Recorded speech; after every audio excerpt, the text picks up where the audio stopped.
Welcome to the RadioU Podcast. I'm Hudson. And I'm Allie. Coming up, Kim Kardashian has truly taken over Fortnite. Also, would the Wet Bandits actually survive their injuries in Home Alone and Home Alone 2? All that and more on the way next.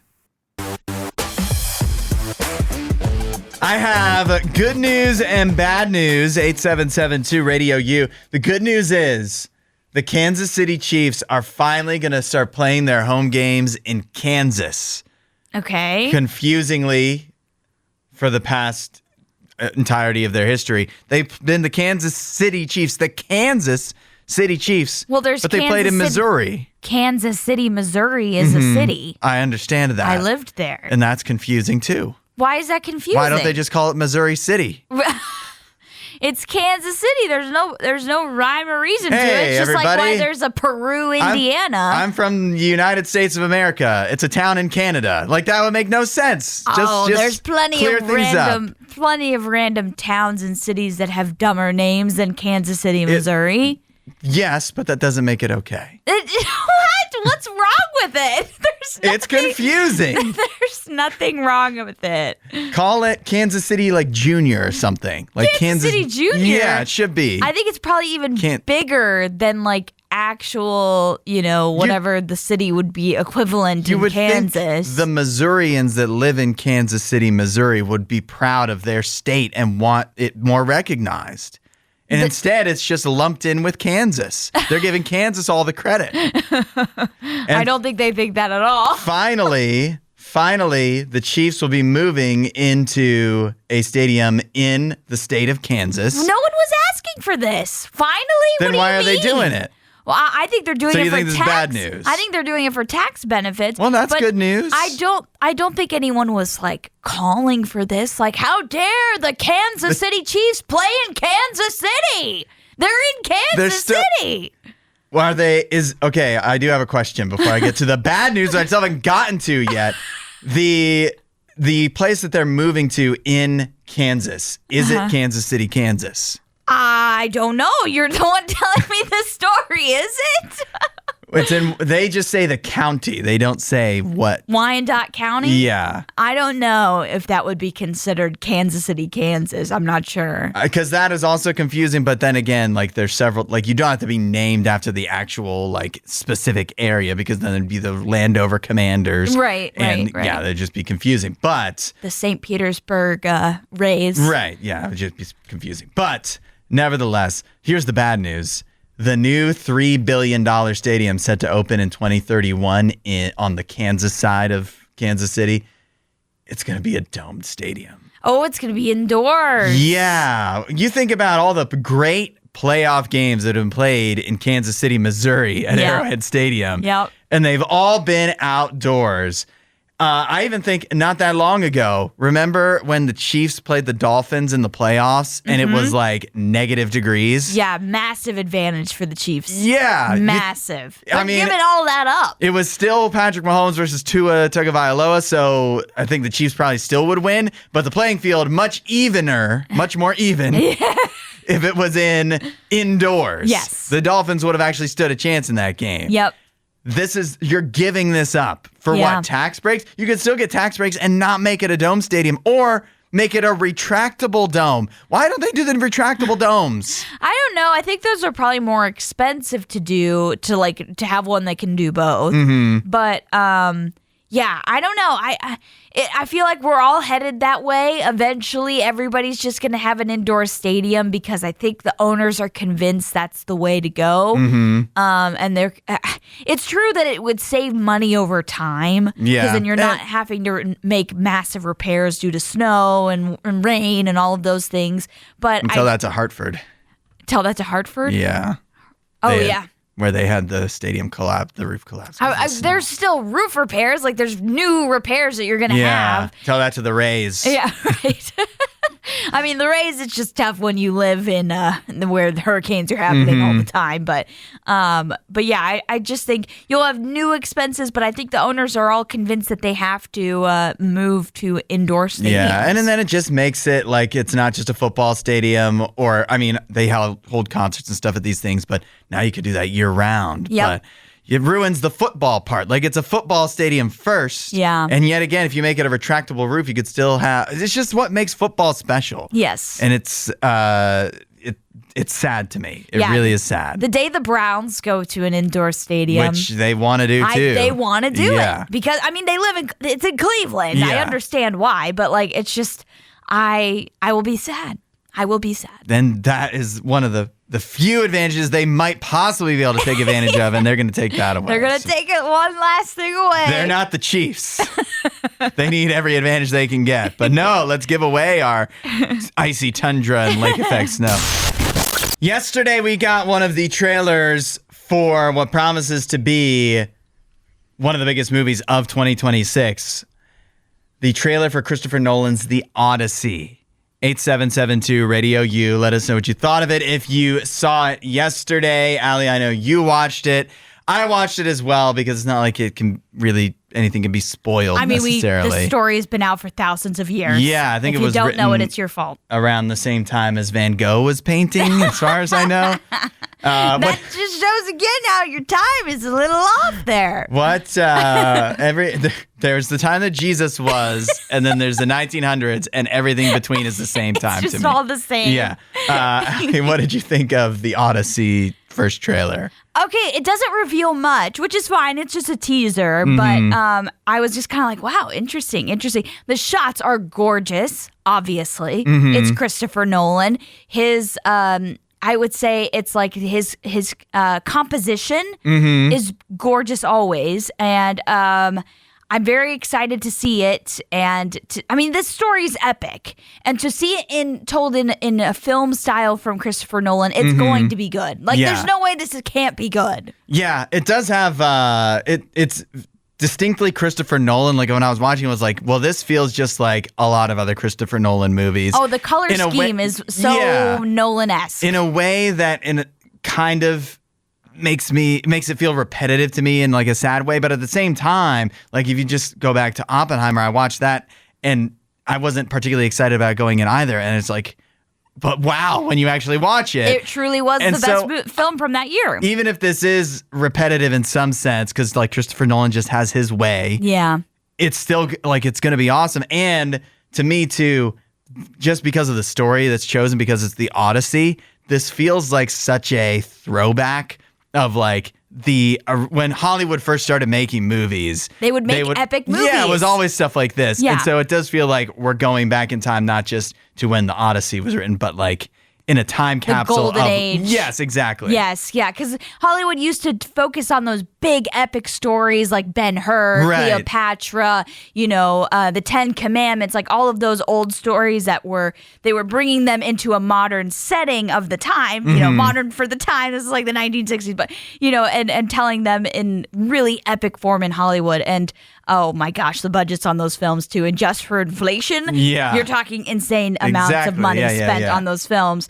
But yeah, the trailer doesn't reveal much. It's the Odyssey story. What I kind of want to know is like, how close is Nolan keeping to the story? Is it going to be, tit for like, is he going to keep it exactly the same, or is he going to change anything? I would imagine he's going to lean more into keeping it how the story is told.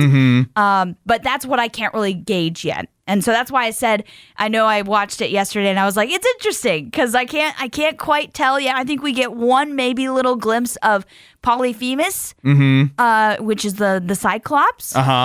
We might see him, but I can't really tell. It's weird how does anybody speak besides it's Matt Damon's character and then his wife. And I don't think anybody else speaks. And it's a star-studded cast. And there's like so many, like what you mentioned, the Cyclops and stuff. There's so many cool visuals. So many. That are not included. Yeah. As in, like, this stuff is coming. Yeah. And they don't even have to pull any of that out to get you hyped for this. I can't even wait to see what the sirens are going to look like and what that's going to be like, because that's going to be insane. All we really see are some shots of maybe some, like, battle type of scenes, a potential shot of Polyphemus, scenes with his wife Penelope, and that's about it. Yeah, it's a lot of scene setting. Yes. And just like building the vibes of it, but it doesn't reveal much story. Though it's a story you don't need to worry about being spoiled necessarily. Yeah. It doesn't give a lot away at all. And I don't even think, like I said, star-studded cast: Zendaya, Charlize Theron, Robert Pattinson. Is Robert Pattinson playing Poseidon? I don't know, but I don't think they're even, like, none of these people, these huge names are not even shown. They haven't been tied to characters yet. Yeah. So there's still a lot that we don't know. Yeah. Kim Kardashian's skin in Fortnite is breaking records. What? 8772 Radio U. Remember how we talked about Kim Kardashian was coming to Fortnite? I do remember this. A crossover that at the time it was confusing who asked for this and who wanted it. Right. Well, apparently a lot of people wanted it because since it was released, since the Kim Kardashian skin was added to the game, which is really just over a week ago, it has become the #1 most used skin in Fortnite Chapter 7. Oh, boy. Okay, that's one thing. It's one of the top 100 most used Fortnite skins of all time already.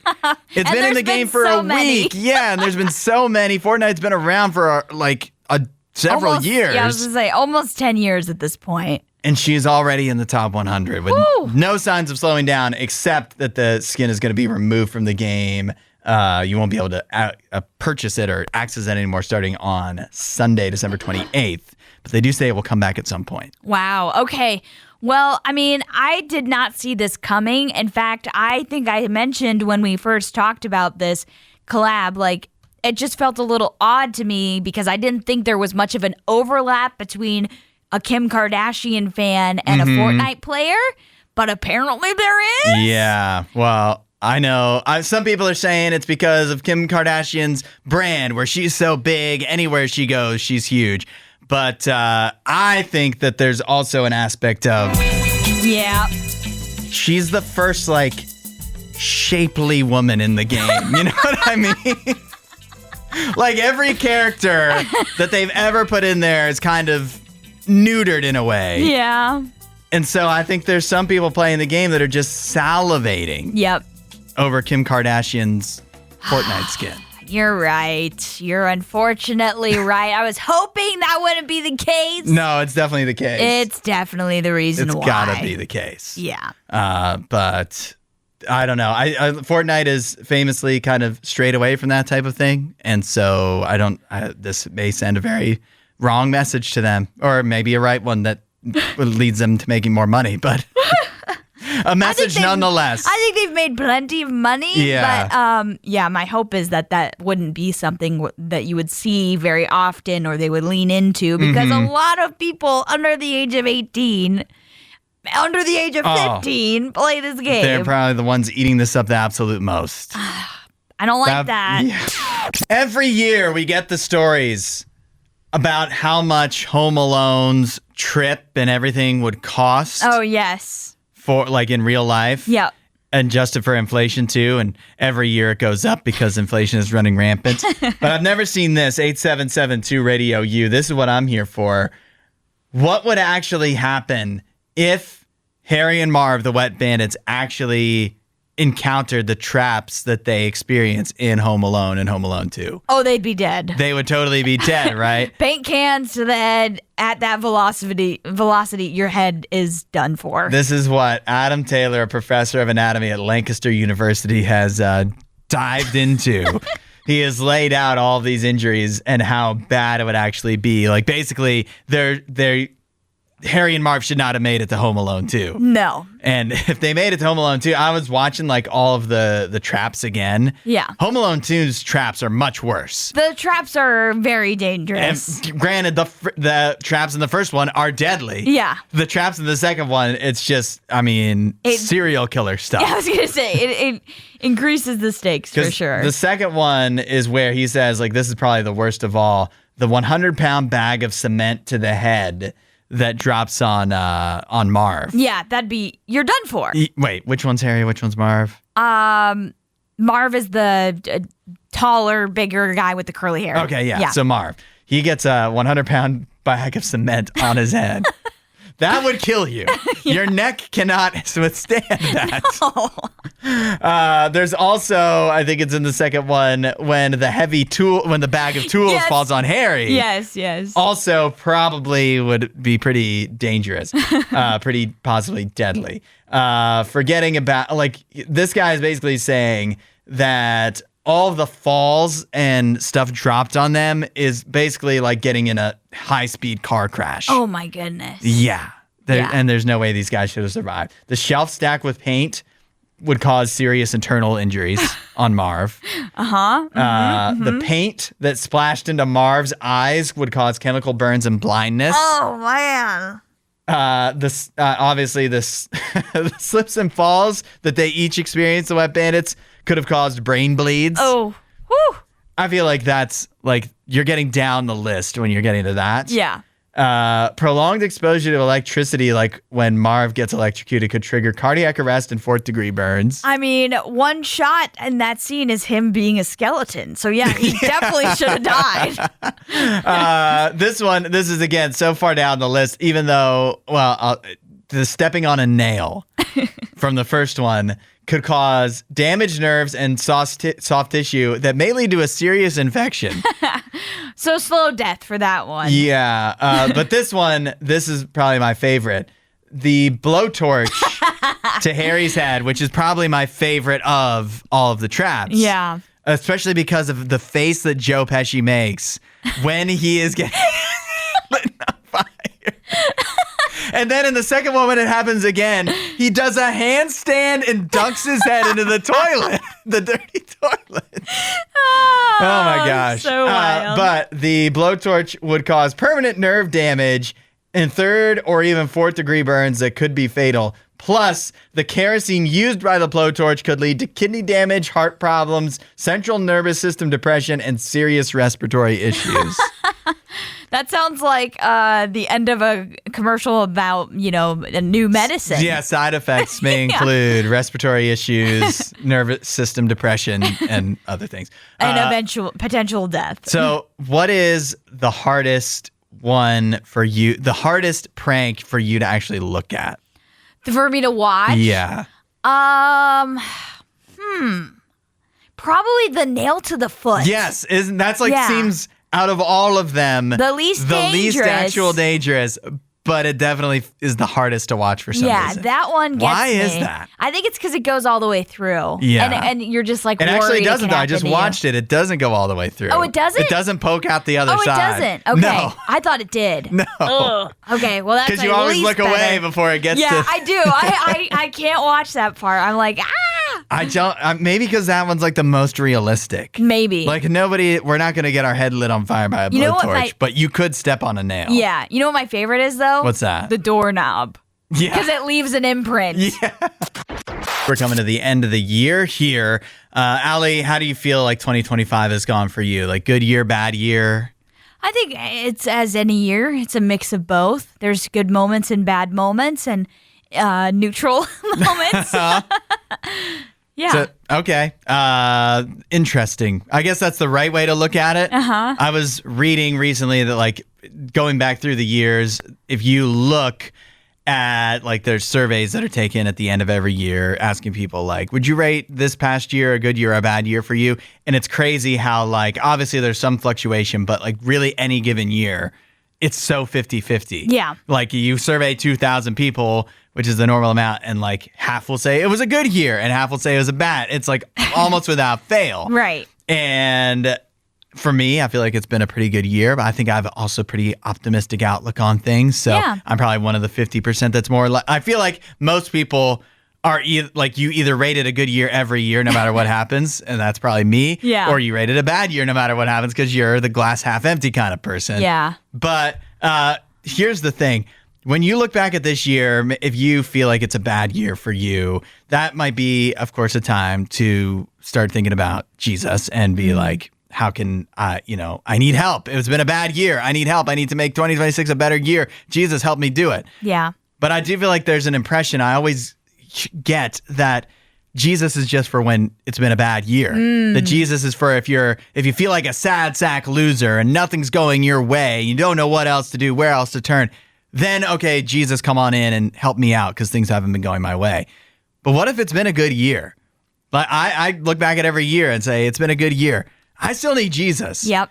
Because the other tendency is if things are going well for you, a lot of times we want to give ourselves all the credit. Like things are going well. I've really figured things out. I've really got my life sorted out. I've really sorted out my relationships and my job and everything going on. Like, I'm doing pretty good. Yep.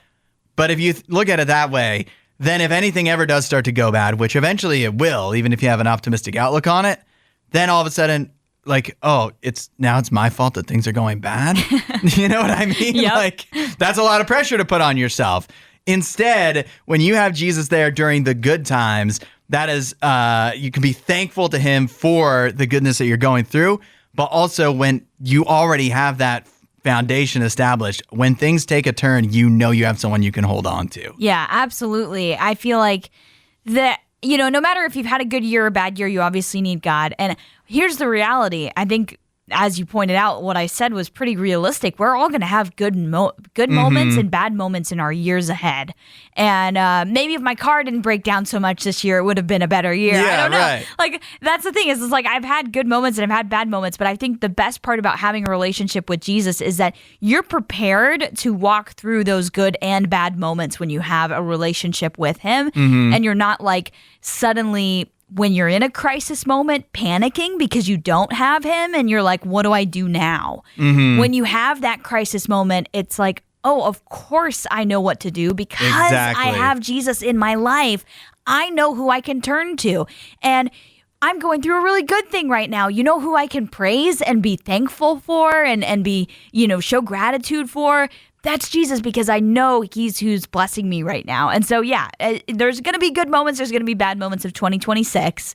But be prepared for both of those things by having a relationship with Jesus. Yeah, totally. And I always say this too. If it's been a good year, then what does it hurt to give God a shot? Like, what is it? Right. How's things going to get worse? Right. If you all of a sudden start giving Jesus a little credit for it and start listening to him, it's probably not going to make things all that much worse. No. I always say it's like a free trial. Yep. Like so many other things. And then they charge you at the end of it.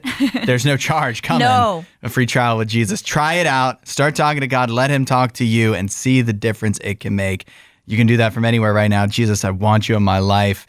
Make a difference for me. Fill me with your spirit and see what happens. RadioU.com/free gift. If you want to know more, Allie, we might be getting sued.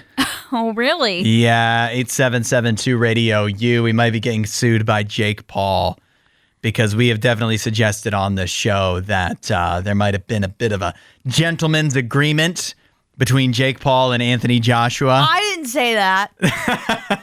You're guilty by Those association. were your words. A gentleman's agreement between Anthony Joshua and Jake Paul to, make the fight go on a few rounds. And not end within the first 30 seconds like Anthony Joshua may have been capable of versus Jake Paul. Probably capable of, yeah.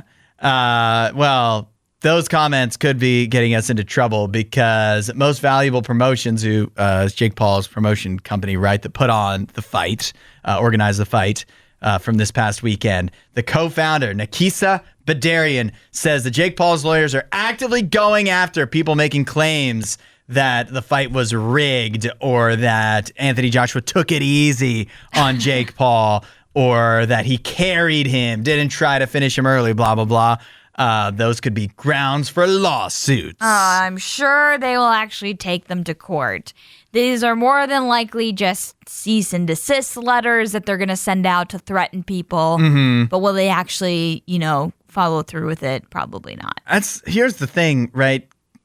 All that this is an opinion. Yeah. Can you sue somebody for an opinion? I don't think so. For sharing their opinion? I think what they would try and make an argument of in court, like Jake Paul's people, is that this opinion is potentially implying that there might be some like criminal activity or just like, because there's betting involved. And so when there's betting involved and it's rigged, that is, I believe, illegal. Right. So I think that's what they would try and argue in an actual lawsuit, is that you're saying that we're basically like committing fraud, But that's just my opinion, man. Right. I can say whatever I want. I don't think there's anything wrong with you stating that opinion. Yeah. It might even be true. I don't know. Well, watch it now. Yeah, allegedly. Be careful. Allegedly. Yeah, no. I just feel like there's really no world where this is going to actually bear out in court. I don't even think they're going to take anyone to court. They're just going to send out letters to people they don't like. Yeah. And it's just like them saying this, though, brings more attention to it. It's true. That's any person that is like, not guilty, they would just kind of ignore this. Right. There's no proof of it. Yeah. If there's proof, then they're actually in trouble. But in the meantime, people can say whatever they want. If there's no proof of it being rigged, then again, what we're saying is just opinion. Now, it's difficult, if not impossible, to prove a negative. They can't prove it wasn't rigged. Yeah. But in the absence of proof that it wasn't rigged, it wasn't rigged.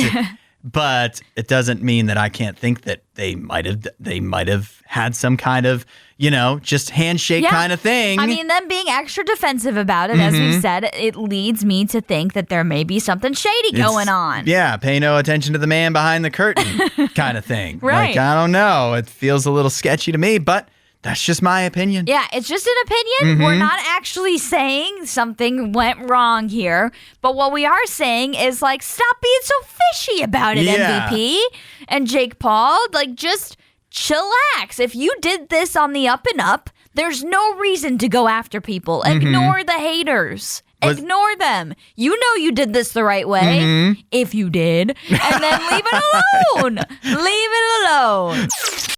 Now we know how much time you need to set aside over the holidays for the finale of Stranger Things. Oh, we have the times? We have the run times of the last 4 episodes. Woo! So episodes 5, 6, and 7 all release on Christmas Day. I believe that'll be at 8 p.m. Eastern on Christmas. Why so late?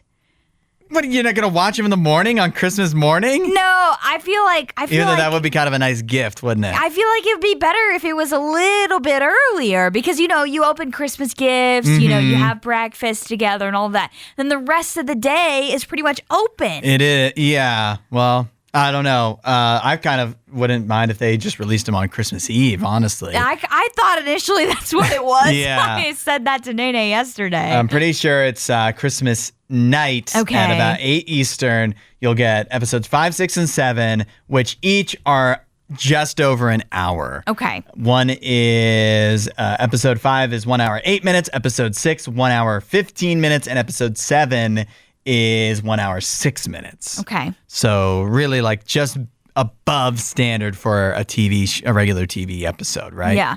And much shorter than many people might have anticipated based off of how long the episodes were in Stranger Things Season 4. I think we all initially thought that this was going to take you 24 hours to finish the whole season. Yeah, but thankfully in a way that's not the case. However, the finale, which releases on New Year's Eve, titled The Right Side Up, is 2 hours and 8 minutes long. Rightfully so. I think we all wanted it to be movie length. So in other words, it's movie length or about 2 episodes of any other, the equivalent of 2 episodes of Stranger Things. Yeah.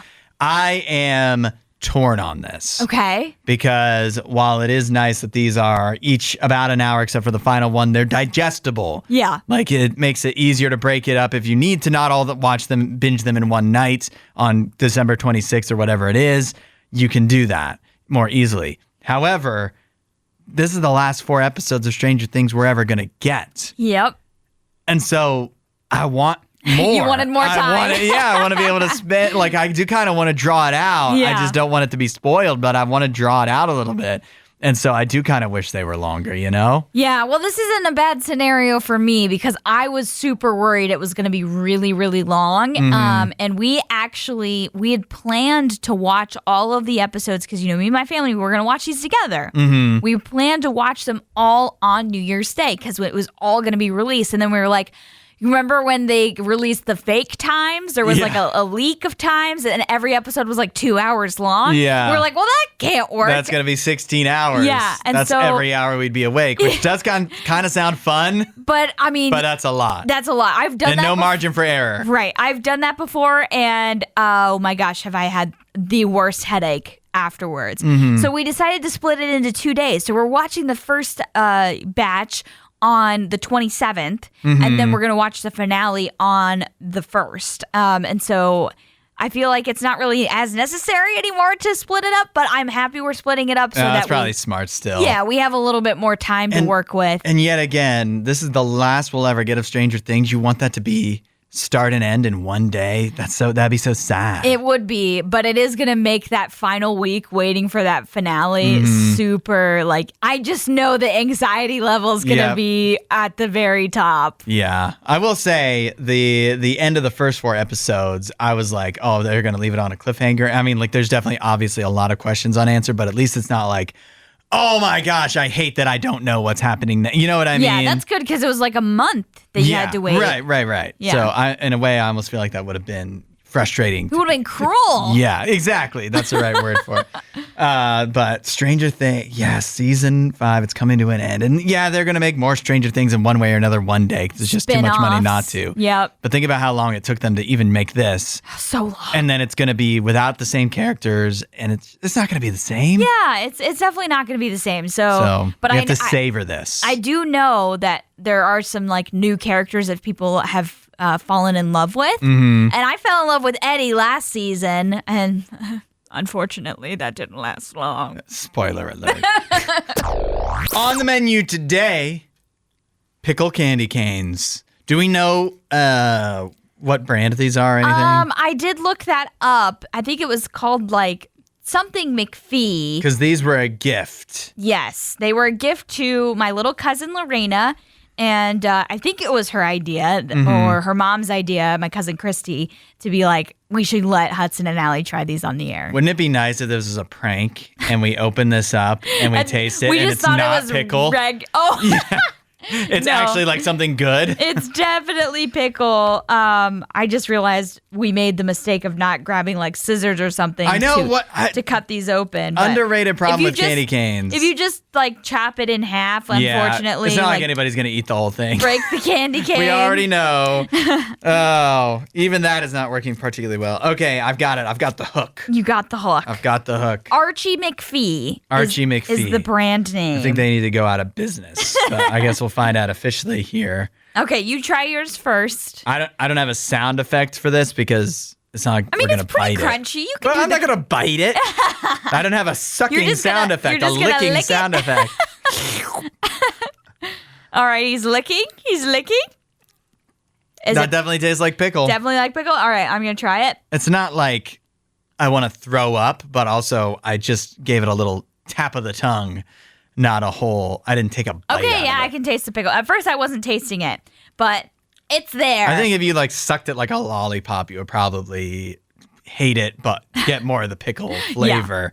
But it's not like if you just give it a little snaky lick. It's just not that horrible. No, it's not, and it's not that strong either. Yeah. I was worried it was going to be super strong and super sour, but it's really not. I see Chris the engineer just walked by. He had brought in before pickle cookies. That's right. From Cheryl's. That was before you had worked here, I think. That was before me. Before my time. Those were better than this, though. Oh, really? Yeah, because they were cookies, and this is a candy cane. Yeah. This is just like a hard stick of pickle flavor. Yeah. That's not a good thing. At least the cookies were cookies. Right. It's not great, guys. It's really not great. It's not the worst. Like, it's not the worst scenario. I was worried it was going to be worse. But it's not something I would enjoy eating. I want a real candy cane now. Yeah. I don't even know if somebody who loves pickles, would be satisfied with this because it's not that pickle. It's not in your face pickle. It's not, and it's not like sour. Like it doesn't have that sourness to it that I would have expected. It's just kind of, it's not sweet, it's not sour. It's just kind of a little, maybe bitter is the right description. Yeah, I don't know. Just kind of vaguely nasty. Yeah. And so... Thumbs down. Thumbs down. Archie McPhee. But thanks for giving us these guys to try them for an extra Christmas food fight. Next time, give us something good. And remember, we talked a few days ago in San Francisco, there was the Waymos where 3 driverless car taxis, Waymos, got into like a Mexican standoff. Yes. Where they were they had all just gotten into just the right position where none of them could move. They didn't know what to do. Completely stuck. Because there was no driver. There's no drivers to make decisions. And normally that's fine. Usually they work pretty well. But imagine this. It just got worse. In San Francisco, there was a recent power outage. Oh, no. And all of the Waymos in the entire city, and there's lots of them, stopped. Rendered useless until the power could be put back on. Oh, no. And so the streets were littered with just stalled out Waymo robo-taxis waiting for the power to come on. In some cases, they were like, there was enough close by that they were blocking the street to where hardly any cars with actual people driving could pass by. Oh my gosh. Yeah, what a nightmare. Yeah, that just shows you it's like these things are dependable until they're not. You know, there's something that they depend upon, which is electricity. I'm assuming they also depend on maybe like Wi-Fi or something like that. Mm-hmm. And so if those systems fail, they're not going to work and they're not going to move unless somebody comes and gets in them and drives them away. Yeah, but they also, I would think, if the traffic lights are not working, that would throw them into chaos as well. It's crazy. Like some of these videos, it's Waymo. There's a Waymo like in the middle of an intersection because they just stopped wherever they were at the time. So on top of the chaos that just comes with a citywide power outage in the first place, then you get cars just littering the streets, not able to move anywhere. Oh my gosh. How frustrating. So frustrating because this intersection is so busy. It's not just like at some random intersection. This is San Francisco. Like this is a major city. Mm-hmm. And these cars are just like, there's a line of 3 of them blocking the intersection. It's insane. Yeah. So, man, like I've said before, I'm really looking forward to driverless cars. I think it's a big opportunity. And obviously, this is something, though, that they have to figure out. The kinks have to be worked out. People did point out, though, that while Teslas are not, like, completely driverless, they can be autonomous in some ways as well. Yep. And they had no issues during this power outage. So it can be done. It can definitely be done. And this is good to know. Before it comes to our area of the country, I'd like for them to figure this out. I wish they might have figured it out before there was a power outage. Yeah. Especially because if you believe the news reports, all these AI data centers putting all the strain on the power grid, power outages may become a bit more commonplace here going my goodness. forward. Growing up in Zambia, it was constant. 12 hours per day without power. This is the future. Thanks for listening to the RadioU Podcast. Don't forget to rate and review the show.